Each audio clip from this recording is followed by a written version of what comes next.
నమస్తే. ముచ్చట ఏంటంటే మేము ప్రతిసారి ఈ దాబాకి వస్తాం. ఇక డ్రెస్ చేంజ్ చేసుకోలే, డైరెక్ట్ బ్రిడ్జి కాడ నుంచి గంగ కాడ నుంచి ఈడికే వచ్చినాం. అయితే మా ఫ్రెండ్స్ ఇద్దరు ఫారెన్ నుంచి వచ్చిళ్ళు, వాళ్ళు ట్రేడ్ ఇస్తుండ్రు. మేము ప్రతిసారి ఇదే దాబాకి వస్తాం. ఇది గంగాధర్ అన్న దాబా.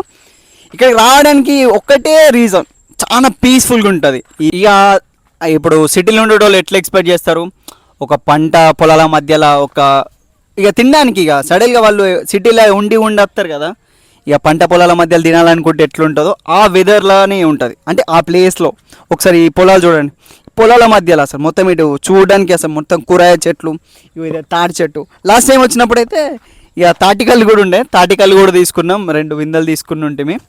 ఇక వాళ్ళకు ఎక్స్పెక్టేషన్స్ ఎట్లుంటాయి సిటీలో ఉన్న వాళ్ళకి మాత్రం, ఈ కొంచెం కమ్మలతో కడతారు కదా గుడిసె, ఆ గుడిసెలలో కూర్చొని ఆ ఫీల్ కావాలనుకుంటారు కదా, ఆ ఫీల్ మాత్రం ఇక్కడ దొరుకుద్ది మనకు.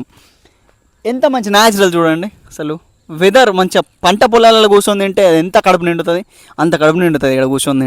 ఈ మన ఊళ్ళల్లో ఎట్లా చేసుకుంటారు కట్టెల పొయ్యి మీద, అన్న కూడా కట్టెల పొయ్యి మీద ఇట్లనే చేస్తాడు, చాలా మంచి టేస్ట్ వస్తుంది. మేమైతే జిమ్మలు ఒక 2 కిలోల జిమ్మలు చెప్పినాం ఫ్రైకి, ఒక 2 కిలోల కోడి నాటుకోడి చెప్పిన ఉంటే.